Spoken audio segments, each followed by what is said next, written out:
I was almost born with a golf club in my hand.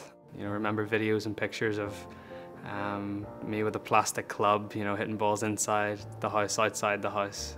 You know, from a very early age, I was in love with the game.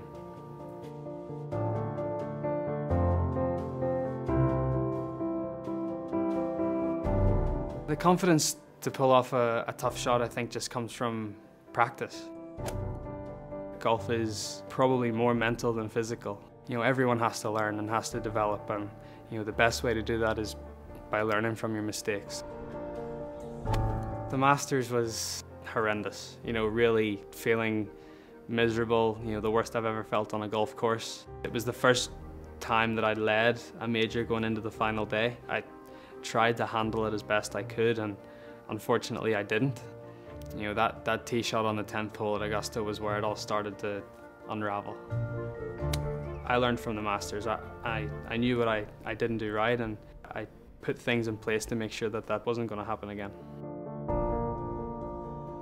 US Open was slightly different to the Masters because, you know, in the Masters I had a big lead. You know, I had a 4-shot lead going into the final day. At the US Open, I had a massive lead. I felt like that day if I could control my emotions and control what was going through my head, then, you know, the golf would just take care of itself.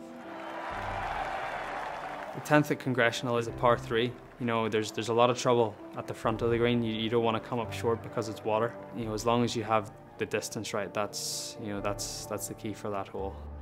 You know, to step up on that 10th tee and hit a shot like I did. You know, it landed the perfect distance, right over the pin, pitched on the slope. You know, for a while I thought it was just going to stay there, but it started to trickle back down, and for a minute I thought it was going to go in the hole for a 1, but I mean, I was definitely happy with the 2. It was a sense of relief in a way because, you know, it was the polar opposite of what happened at the 10th at Augusta. So in a way it was fitting to hit a shot like that to obviously go on and win the championship as well. Another US Open champion from Northern Ireland. Unreal performance from Rory McIlroy, the 2011 United States Open champion. I proved something to myself that day. You know, I did have what it took to win one of the biggest tournaments in golf. And I think I proved a few people wrong as well. A few people that said that it would take me a long time to come back from the Masters. Looking back on it, it was great for me in my journey as a golfer because it made me stronger.